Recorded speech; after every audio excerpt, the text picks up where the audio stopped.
Hi,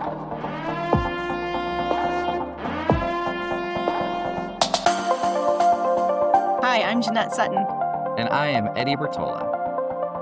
and we welcome you to another episode of The Alerting Authority.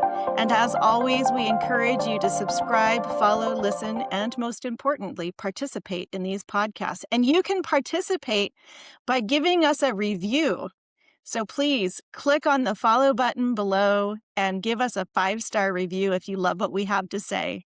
We want your questions, concerns, ideas, problems, pain points, and success stories so that we, as alerting authorities, can better do our jobs and to make our communities safer. That's right. And to echo what Jeannette said, I hope everybody enjoys what you're hearing. And again, you may not agree with every comment, and that's absolutely okay. We have different people on. Engage with us, but please get us those reviews and help us to keep this going. Again, like and subscribe.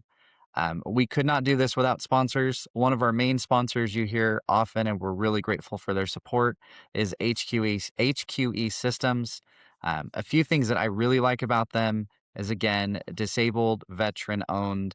Anytime we can support military and those that have been in the military, we're very much a part of that, and that we thank them for their service.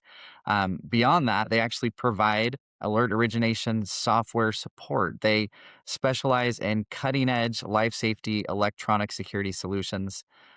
As we say whenever we talk about them, for those that work in this space, we have our pain points, and whether it's SOP, whether it's um, training, whether it's trying to fit too many things, in multiple pieces of software, they have solutions for that. They can connect to your warning sirens that you have. They have this really cool technology with outdoor warning sirens that I've become aware of, and they can integrate it. They have indoor notifications, electronic mass notifications, and again, it's all done through one piece of software. And that's HQE Systems, and their link is below. Well, speaking of veterans, I am really excited about who we have joining us today.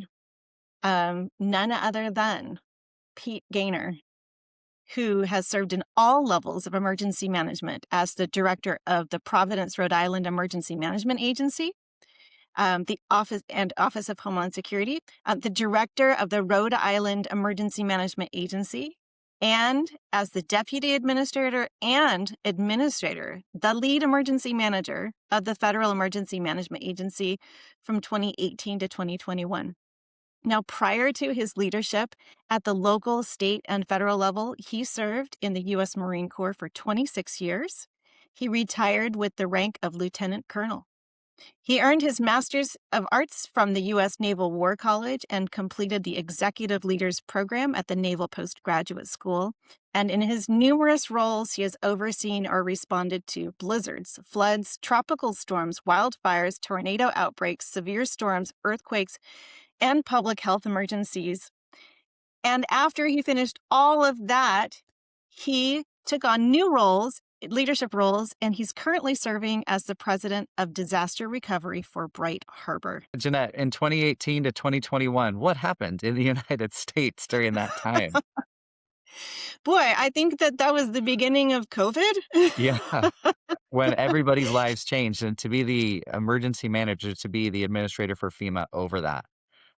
Yeah. Like I said, I look forward to the interview, and I think we're going to gain a lot of good insight. Pete, welcome to our show. Jeannette, it's good to be here along with Mr. Bertola. It's always good to see both of you. Thank you. I know you are incredibly busy. You have many irons in the fire, and I hope to highlight a few of those today, because I think there's some pretty cool stuff that you are doing, not just stuff that you've done in the space of emergency management and in some of the topics we're going to share. Now, Jeannette did share a bit about your history from your bio and everything else, and it is pretty extensive. One of the things I really like about your leadership within this space is that you've actually touched different levels. Yeah. Is that you have experience at different levels of government, and I really think that gives you an added perspective as you work with emergency managers all over, not only emergency managers, but governments and just the communities. So how, relating to alerts or communications, how does the responsibility for those things differ in your perspective at different levels? Um, so they're the same in many ways, and they are different in other ways too. So I think the core responsibility, I think, is, again, at least for me as a local, state, and federal emergency manager, especially at the local and state, because you see and touch everything a lot in greater detail, more obvious. But I think it's really a personal, and professional one. It is life saving in its truest form. I mean, that's how I always looked at it, and I think I would hope that most emergency managers across the country look at it the same way. Is that your ability to send an alert out is a life saving action.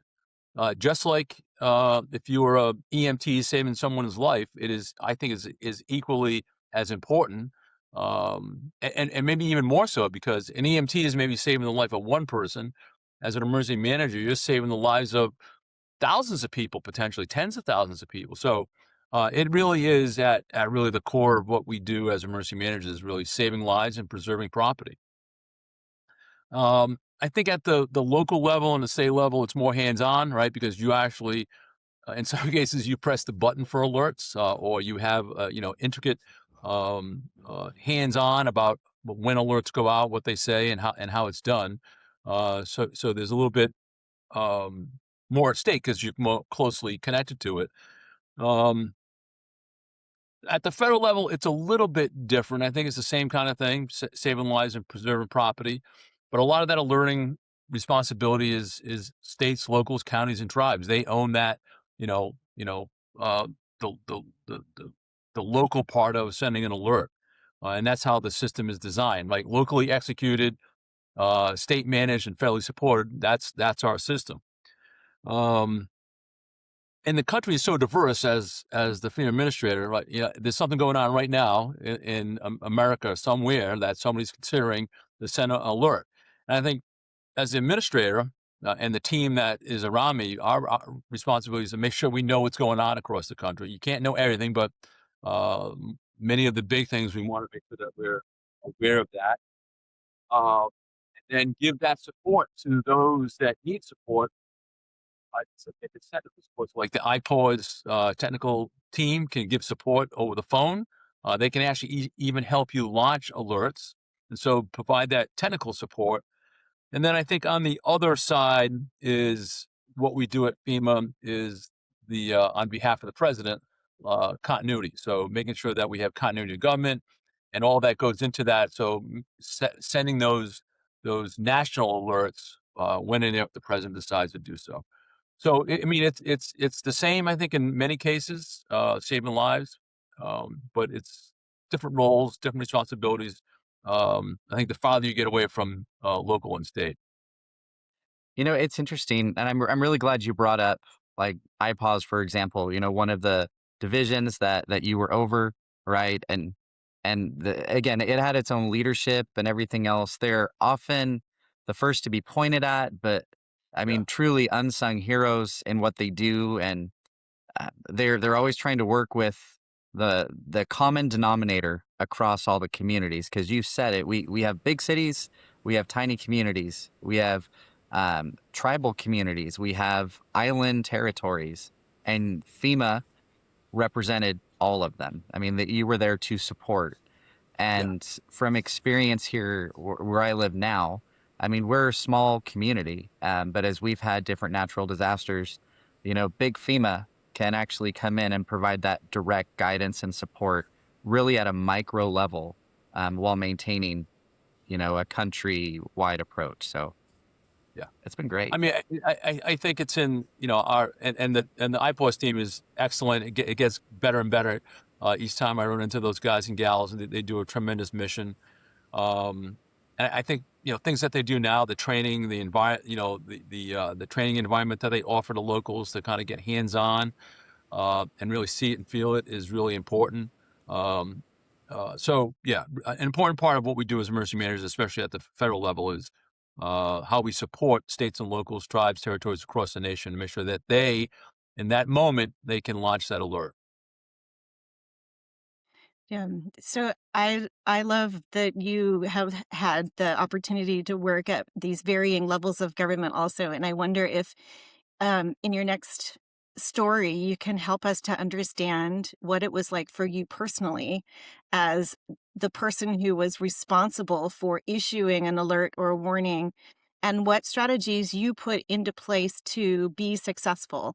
And if there's any big events or a particular event that stands out that you can help us to kind of envision as you're talking about it, please share that.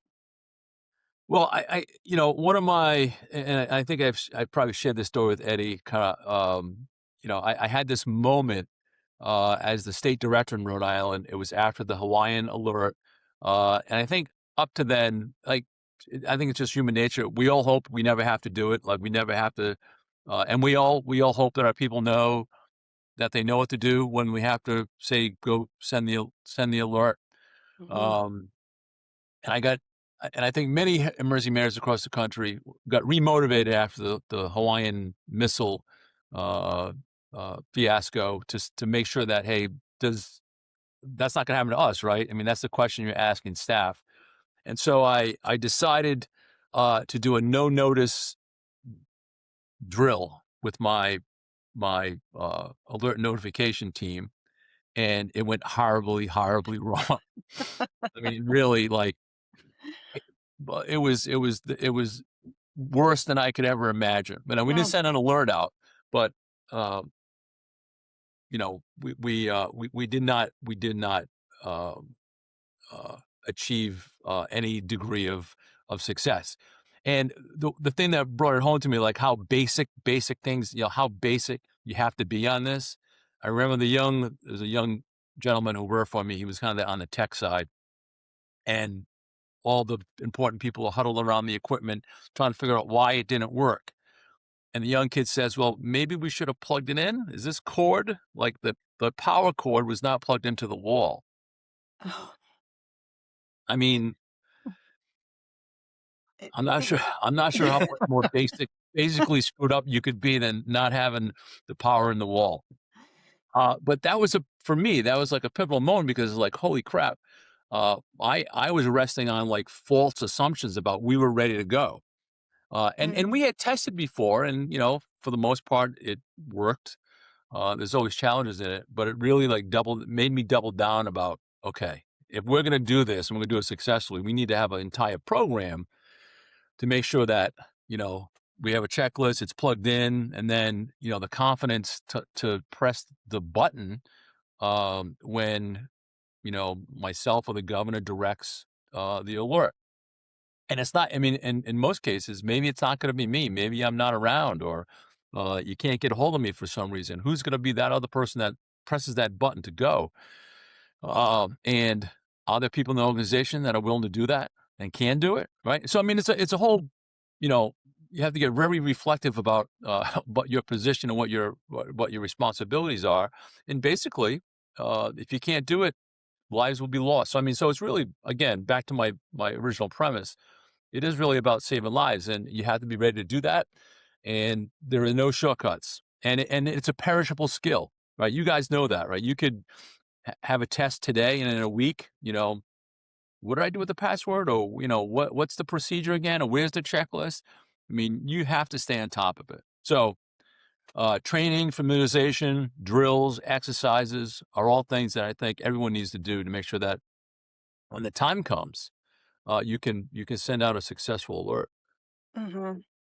Yeah, I hear about trainings and exercises that it seems like it stops, well, it goes through the process of scenario, people at the table making a decision that they're going to issue an alert, and they check a box that says, "We now have decided we're going to issue an alert." But the actual practice that Yeah. you were just describing of, is it plugged in? Do we know who's going to send the message? Do we know how to send the message? Do we know how to write the message? All of those steps are just skipped over. Yeah. And yet you're emphasizing the need for the actual practice from end to end as part of those Yeah, exercises. I even had pre-scripted messages. I mean, I was like, how can we cut? I mean, because you're against the clock on this, right? So what are all the things we can do to shorten the time that the clock ticks down? And so, you could have we had a host of, they're not perfect, but they're close, and you can tweak them as you need, for the hazard or the risk that you're trying to alert people for. But all those kind of things makes a difference, right?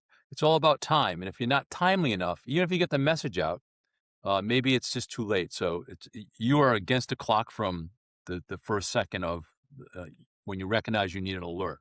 Mhm. I love and part 2 of that story though, because I know we've talked about that, when you did the no notice drill.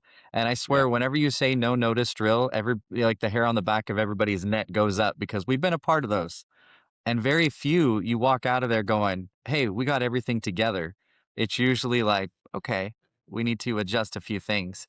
Um, it probably gave you a lot of good info though afterwards, right? And then did you feel more confident later as you guys Yeah. addressed everything? I realized I had to become an expert, right? I mean, of course, I delegated some of the responsibility, but I realized that I had to be an expert, right? In order to hold people accountable, you better know the system. You better know how to do it yourself, because if you don't know the system, I'm not sure how you test people, right? So I mean, I tried to make myself whether it was WIA or IPOS or whatever system that we used inside the state at the time, that I was the expert, on how to launch it and put it together. So again, it was enlightening for me about how to do that. One of the other things that, and maybe many people don't associate this as a requirement, um, in the state, we had an outdated EAS plan, maybe 20 years old. And we had a local broadcast kind of, organization that was kind of, especially when I first got to the state, was kind of on me to get it done. And, I think all these things came together at the same time, and so, understanding, like, how those messages go out, because you had to build that plan, and once you understand that plan and understand the ingredients and how things talk to each other, how things connect, you have a better appreciation of, uh what's at stake, uh, when you have to press the button. So, we did a top to bottom review of all of it, but all those things are important to make sure that you can, not just you, but your organization can launch successfully, um, and do it at any time of the day, whether it's, you know, um, 10 o'clock in the morning when everyone's in the office, or it's 2 o'clock in the morning when you have to do it from your bedroom, right? I mean, you got to be able to do all those things. Mhm. Yeah, it sounds like the Hawaii event and then your no notice practice drill both were points where it really highlighted your need to do more work with your team. And yet it's those are not necessarily well, they fit into a blue sky day event because it's not actually happening to you, but Right. it's those blue sky days where this kind of work needs to be done. How do we encourage organizations to take the time to do it now instead of waiting I think till it's too late? you guys could probably supply a treasure trove of, um, alert and warnings going bad, right? I mean, across the country, I'm not going to name them out loud, but there's places where, alert and warning did not happen, right? Just for failure to actually to do it. It happened, and there was a technical error. It happened, and the infrastructure burnt down, and they couldn't do it. I mean, there's a long list of why things fail, and I Mhm, think if you read those after action reports as an emergency manager at any level, you would say we better have our act together. So uh, I have this other belief, is that I don't want my face on the cover of the New York Times, right? For, maybe for something good, but usually it's for something bad. But I don't want my face on the cover of the New York Times for doing something that's completely screwed up. And so, um, you kind of have to live like that a little bit, I think, as an emergency manager, about are we doing all the right things? Because there will be a time, there will be a day, there will be an event that you will get sucked into, and you're going to be the person, responsible for his success or failure. It's just that simple, and and you don't have to be the FEMA administrator. You don't have to be a state director. You don't have to be a local, EM. You could be in that world, and it could be you. And the math is simple for me: either you fail or you succeed, right? And no one wants to fail. So learn from other lessons and then just continue to practice. Yeah. I like it. And I mean, we've talked before, excuses don't save lives, right? It takes actions. No. And we have more technology today than we have ever had in the history of the nation to do this, but we still have issues and gaps. You and I have actually we've written about fear, right? Yeah. The fear of doing this. Um, and so, I mean, what would you say then as far as gaps nationally to warn? Because if we have the technology, we're still missing a couple things sometimes. And again, we're not trying to point out specific instances because we're trying to build people up instead of say you didn't do it here, you didn't do it here. But what can we do to kind of fill that gap? Yeah. I think fear is absolutely part of it, right? Because no one wants to do it, and you go along with it. Part of another story where part with lie. I think the other thing uh, is understanding the moment that you're in. I think in some cases, maybe because again, you're against the clock on something. And if you don't recognize like the moment, right, that occurs, that you need to send the alert, uh, then even with good intentions, you're gonna miss that safe life. So I think a lot of us need to understand like the environment around us, something's happening, and maybe it's not so obvious, right? Maybe it doesn't maybe it's not impacting you directly, but there may be something going on. I think we just have to understand the moment first, and then overcome our fear when we realize that we have to do this right now. And don't second guess yourself, right? Go and do it. And so I've had this belief that you're never going to catch me. You're never going to find me guilty for doing uh, too much. Um, I'm sorry. If you're going to judge me, you're going to find me guilty of doing too much, right? You're never going to find me guilty of doing too little. So, from my point of view, is if I overdo it, right, and it's too much, but we save lives and we save property, then that's okay. I'll take what goes with that. But if you didn't do it, and whether you didn't do enough or you didn't do it at all, or you didn't recognize the moment, or you were too fearful to do it, and you lost lives, then that's kind of a hard thing to live with. So um, understand the moment that you're in, overcome that fear, and then once you're ready to go do it, and make sure you have all the time saving kinds of things that you've done through training and planning and exercise, all those time saving things, because they're an advantage again to beat the clock on this. One of the cool perspectives that you have, because you were the chief EM for the United States. I mean, you really, as the administrator, one thing that I have heard from a lot of people who listen or that I've interacted with is they could be like, hey, we have a good program. I know we can do this, but our executive doesn't necessarily trust us. Or when the moment happens, the executive at whatever level tries to insert themselves or it kind of gets in the way. And so we've tried to address it with training for executives that have that immediate fear of, okay, what are you guys going to do? Because I may not understand it all. And you're going to do what? You're going to send something to phones? Is there is there any guidance for executives out there? And it could be as simple as just get out of the way. But again, you've sat in those chairs in all the different spots, and I'm sure Yeah. you've felt that liability. Yeah. Well, listen. I, in my time as a local, state, and federal emergency manager, I was a political appointee. So I got hired by a mayor, um, and I got hired by a governor, and I got hired by a president. Right. So I was a political appointee. So if those watching the podcast aren't familiar with what a political appointee is, you get hired at will and you get fired at will. That's the essence of it. Um, I was a professional emergency manager and a political appointee. You can be both at the same time. I think there are some, I'm not talking about emergency management in general. You can be a political appointee and have no background in what you're doing because that's just the nature of how we do politics sometimes in the U.S. Uh, so, uh, you have to train your executive. You have to lead. I have this whole thing. I did this little training course leading up.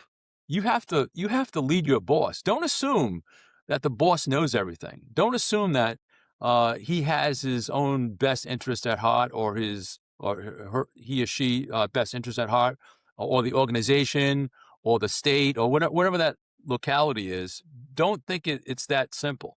Um, I have had to lead all my bosses in some way, some more than other, but every boss, to include presidents, need to be led from time to time because either they're unaware of something, they're not familiar with practices, um, uh, maybe they just kind of overlooked it and you need to bring it to their attention. But you have to have, if you're a political appointee and you get hired by, um, you know, the governor, you have a relationship with that person, and you have also a requirement to make sure that the boss is trained for what's going to happen, right? And in some cases, I've had bosses tell me, "Hey, listen, I never want to see you in my office because when you come in my office, you only bring bad news," which is true. And I think most of my bosses probably said that in jest a little bit, but deep down, they were probably like, "I don't want to see this guy because it's not it's not going to be good news." Because emergency managers, this is what we deal with: bad news most of the time. Um, and so you got to train the executive, right? So I trained mayors, I trained governors, and even did a little training with presidents and vice presidents. And just because they have the title, don't assume that they know everything about what you're doing. The best thing you can do is do a little exercise with them, put them under a little pressure, make them make a decision, right? Do we, sir, do we launch? Do we not? I mean, you got to put a little pressure on them to make them understand what's at stake. And they may not understand what's at stake, right? My first boss, when I first got hired in the city of Providence, Mayor Cicilline, who went on to be a congressman, he I got hired because he fired his emergency manager for the snowstorm that happened. And he probably didn't clearly understand what was at stake before the snowstorm and before this emergency manager, did what he did. But after, clearly understood what was at stake. And that was like, maybe I'm not going to get reelected anymore. And so he empowered me to do whatever I needed to do because he came within, millimeters of being, publicly fired or not reelected. And so you kind of appreciate that. It's the executives that haven't had that opportunity yet, right? It's not going to happen to me. It doesn't happen here. And so lead up. Don't be afraid to um, train and exercise that executive a little bit. That's amazing advice, and I hope that we'll be able to share any trainings that you can recommend to our listeners. We can put it into our podcast notes so that people can go there and see, like, now I have some tools at my fingertips to Yeah. follow. I have just one more thought because so I work for this person, and they didn't really believe in what I was telling them, right? And I was having a hard time, like, how am I going to overcome this? And I'm a pretty upfront kind of guy, and so let me be creative. So at the time, this is probably 15 years ago. You could go on and now you have ChatGPT to do all this, but you go online and you could create a fake newspaper headline about, and you could date it 5 years in advance, and it looks like a newspaper and the whole thing. You get it printed out. It's pretty amazing, and you could write like the first couple paragraphs. And so I created this headline: failure. Right? This entity had failed. Here's the story about why they failed, and I handed it to my boss at the time, and she got really pissed off at me. about about telling her that if you don't do this, this is what's going to happen. And it took her maybe 90 seconds, and then she agreed with me because you you showed her what's going to happen. I'm telling you this is going to happen. And if you may not like what I'm telling you, but if you don't do it, this is going to be you in the headline, and this is the story that's going to run. And we did it. And so some cases you have to be a little heavy-handed, right? Maybe it's in their best interest. They may not know that though. So anyway, be creative. There's Have gonna be balance. so many extra ChatGPT searches going on after this to create a newspaper article. Hey, it That's worked. right. So, let's assume that you're writing an article today, and you're describing challenges that are actually occurring right now around compounding and cascading risks. And in your presidential role, as president of Bright Harbor, you wrote that disasters are no longer linear. So, what does your article look like today for the executive, talking about how alerts and warnings are communicated in this non-linear kind Yeah. of an event? So and I don't need to tell everyone this, but the world is more complicated. It's more interconnected. It's more interdependent, and it's faster, right, than it's ever been. And so, just I think without even a disaster, try to keep up on the news today, right? It's an impossible task. And who do you listen to, right? That's the other thing. Like who you listen to for what news is, and that's debatable. Like what news can be. Um, I've always had this belief that, and I think it applies to alerts and warning. Uh, we need to be like more proactive and less reactionary. This is the world I think emergency managers live in.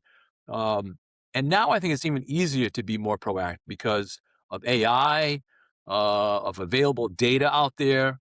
And and again, just an anecdotal story, as a FEMA administrator, we collected um, all sorts of data from all sorts of different people for all sorts of different things, right?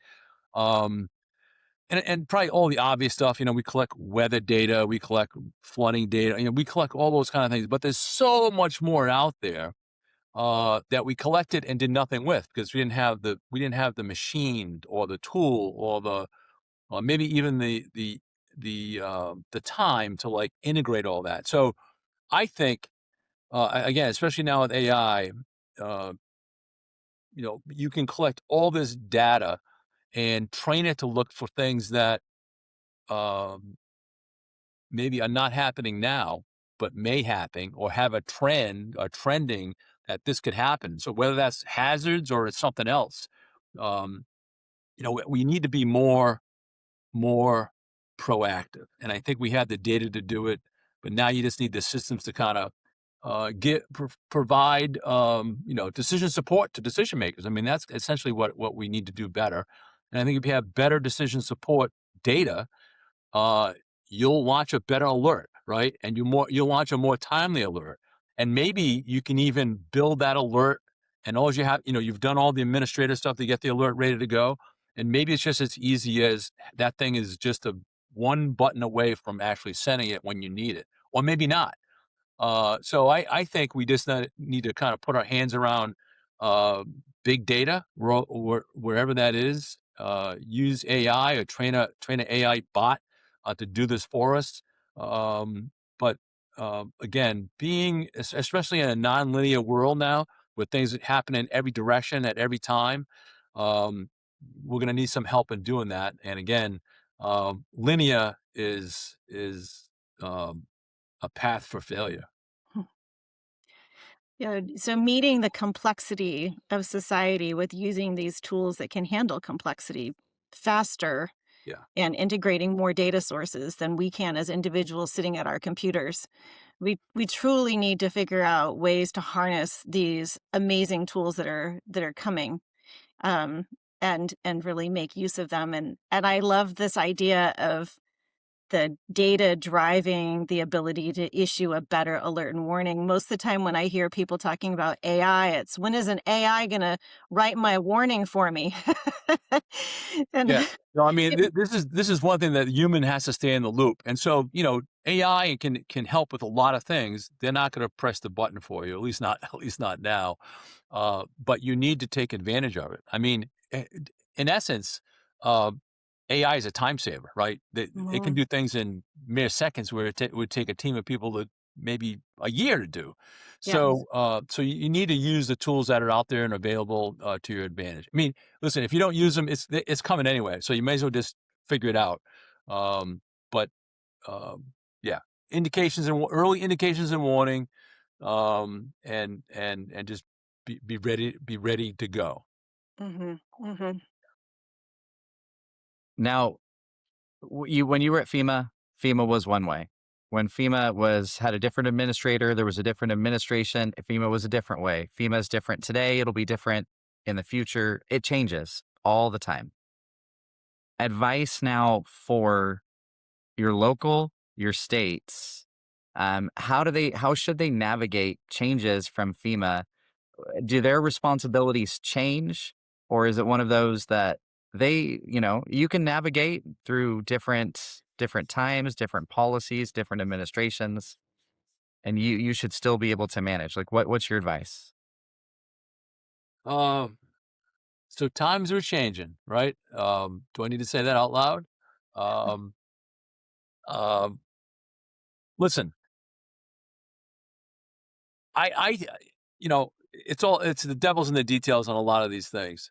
Um, I always thought that the balance between states and local and the federal government was uneven, right? FEMA has become the easy button for states and locals. And I tell this story where it was one of my pet peeves. You go out and you talk to a state director or a big city director, and you're talking about a hazard or a threat, and I asked the question, well, what's your plan for this, right? And the answer would be, my plan is to call you. That's not the answer. That's not a Pete Gaynor answer that Pete Mm. Gaynor likes. And again, especially being a local and a state director, you have an obligation at the local and state level to do everything in your power to manage your own disasters, right? That you have an obligation, and you have money to do it. Now, not like federal kind of money, but you have money within your power to manage disasters or to respond to disasters. And I just think FEMA had become the easy button for a lot of people because we came with the cavalry, and it was in our DNA, right, to come and don't ask questions. So I think a little rebalancing is probably healthy. I think, especially after COVID, I think states have more capacity than they realize. Because if you always ask FEMA for help, you never really take a deep dive in the capacity that you have, because why? Why bother? Because I'm going to get what I need from the state or from the feds. But what state directors really need to do is, like, how much capacity do I really have as a state director? And have I actually, like, exercised all that or used all that or tapped into all that? I mean, the rule for getting a federally declared disaster is, the governor says, I've exhausted resources. That's kind of like one of the rules in the Stafford Act. And we never like measure that, or we never like hold the governor to that standard. We just go because it's first of all, it is the right thing to do, to go and help your fellow Americans go do it. But there is kind of we've had an imbalance in that a little bit. Um, and so part of that is risk. So where does all the risk lie? So if FEMA always comes to the rescue, then I think maybe a lot of that risk has been with the federal government, and maybe that's unfair. FEMA should not own all the risk, right? The risk should be shared out among all the entities, to include individuals, local, states, tribes, territories, and the federal government. We all should own a certain amount of risk appropriate for who we are. Um, so that's getting rebalanced now, right? What's that going to look like? I don't know, right? But there is going to be a shift from the federal to the state level to some degree about what the federal government has done in the past in delivering resources to states and locals.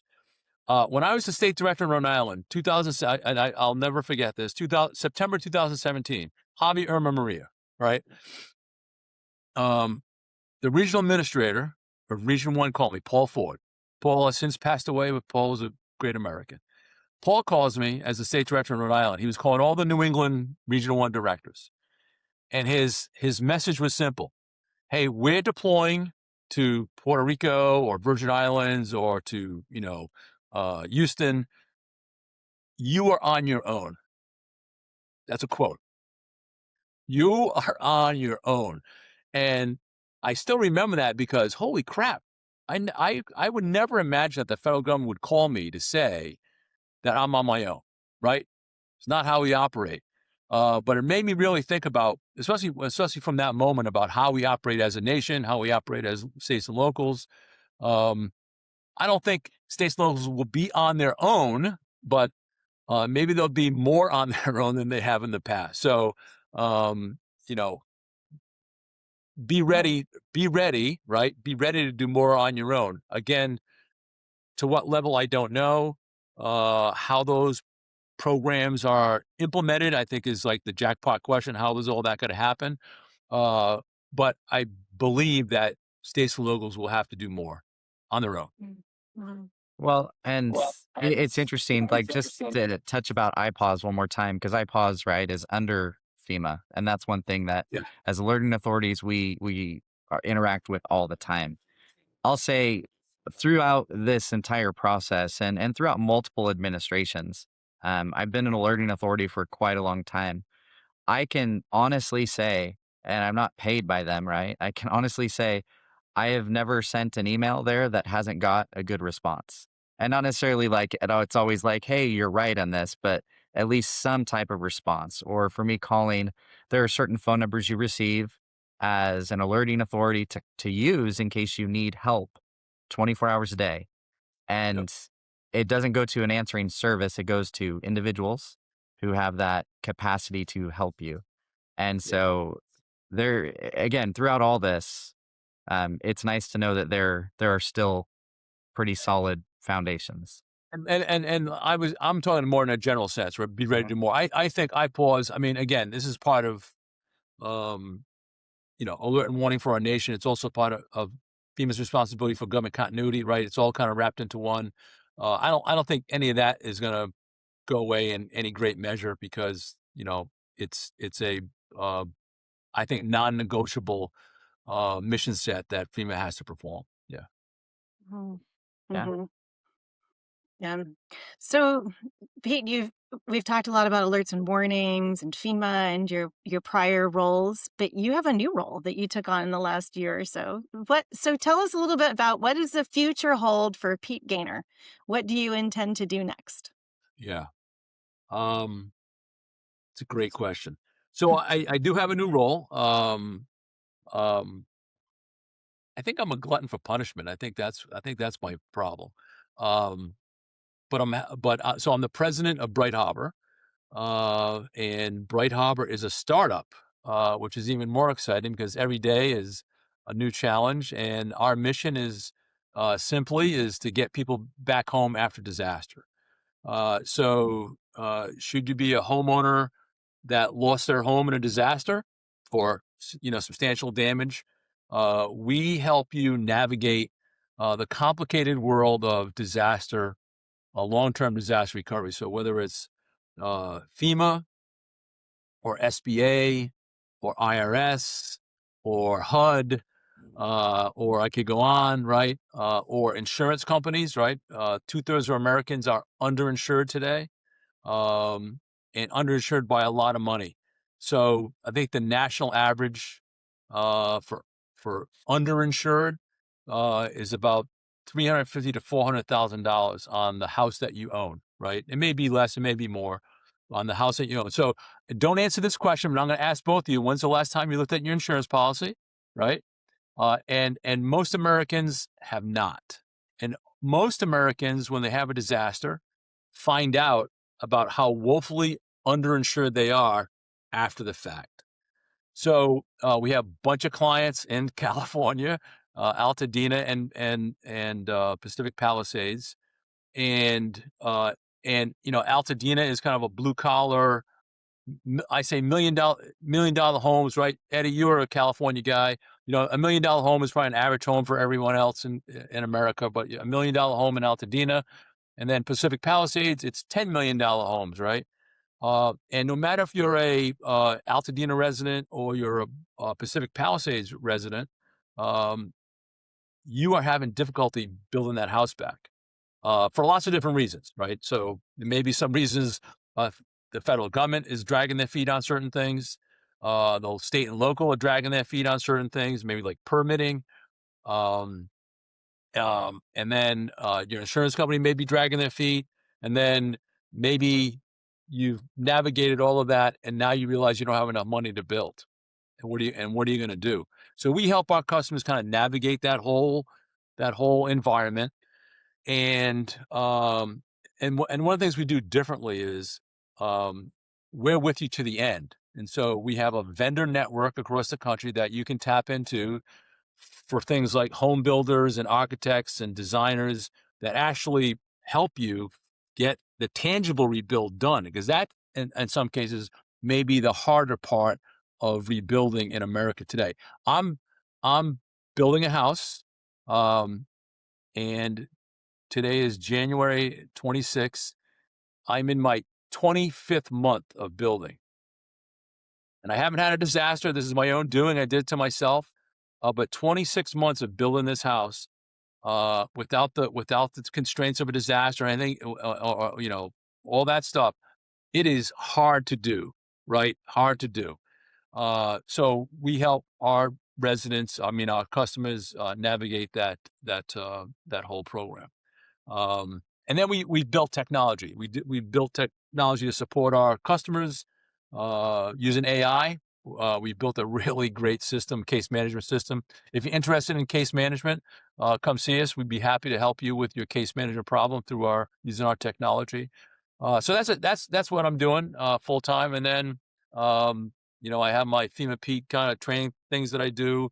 I am the chair of the Disaster Recovery Coalition of America, 56 companies that help put America back together again after disasters. And so, and then there's all these other things I say yes to that I'm doing. So, I'm not sleeping much anymore. So, but it's all me. I did it to myself, but it's all good. I think with the list of things that you're doing, we can assume you're not slowing down anytime soon. No, no, not at all. No.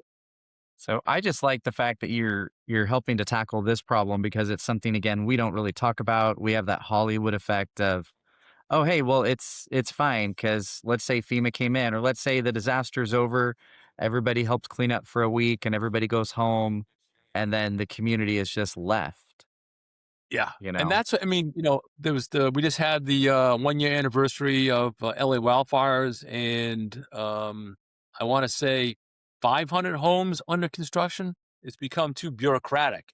There's too many overlapping and counter programs out there that do not really help the disaster survivor. And this business is all about, and I go back to my original premise, is it's about saving lives, but it is all about saving the lives of our citizens, who some will end up being disaster survivors. So it is all back to, are we doing all the right things for our citizens? Are we doing the right things for our constituents, no matter where we live, and making sure that they can recover faster? I mean, I talked to I listened into a advisor call with one of our clients the other day, and essentially he is at the end of this, and this is something it's I don't want to mention the state or the program, but there's a state program where he's waiting for the state to approve this program so he can actually start building. Um, and his worry is that if it and it's a FEMA supported program through a state, but if it drags on any further than 6 months, he's going to be bankrupt and he's going to be out of money, and he's going to have to do something. He's going to have to move to some other, you know, not his original house, because I can't wait for a year. right? I have to get my family back into the house. So, I mean, there's some really unbelievable stories out there. So again, the Bright Harbor mission is, we want to help you navigate this really complicated world and have really positive results in a shorter period of time, where you don't have to suffer through it all, right? It is really, truly complicated. So again, I applaud the reform that the administration wants to do. Again, the devil's in the details about how we actually do it. Well, thank you, and congratulations on choosing to become the president of Bright Harbor. It's a wonderful mission, and It the is. It's more of great. my reading in 2026, I started off by reading a book about Hurricane Katrina and disaster recovery, and that kind of sets the tone for how miserable it can be. And so thank you for leading that effort and trying to put into place better strategies for locals to make it through. And just I truly appreciate you joining us for this conversation today. That was Thank great. you. Thank you. Thanks for inviting me. Appreciate Yeah. it. Thank Yeah, you. and of course, we'll throw in a link to Bright Harbor down below. That way, if you guys want to learn more about it, I am not the expert. I will say Pete is, and those that work with Click the him. link And below. Click the link below. Right. that's right. And the link he pointed to was the subscribe link for our podcast. But right below Whoa. that, I'm kidding. No, we'll put it on there, because again, the time to learn more about it is before. We, That's we right. we need to be proactive, Before. and that's our mindset here. Um, and so, just thank you very much. Like I said, I will talk to you anytime. It's a blast always, and I learn from you. And the future is bright. It is. Thanks, guys. Thanks, Thank Eddie. Thanks, Jeanette. Appreciate thank it. you. All right. Have a good All right, 2026. Thank you. You it's too. gonna be amazing.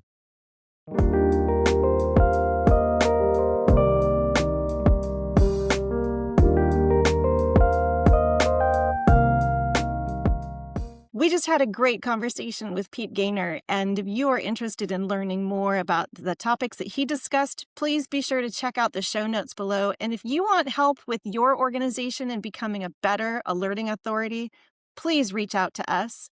The Alerting Authority is here to help with your training, with your message audits, with your template reviews.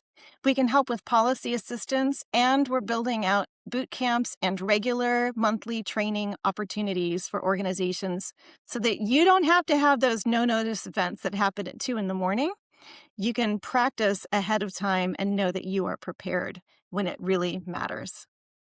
Absolutely. Take it from, our advice, take it from our experience, and that, again, what Pete said on the show today and countless others, the time to prepare is now.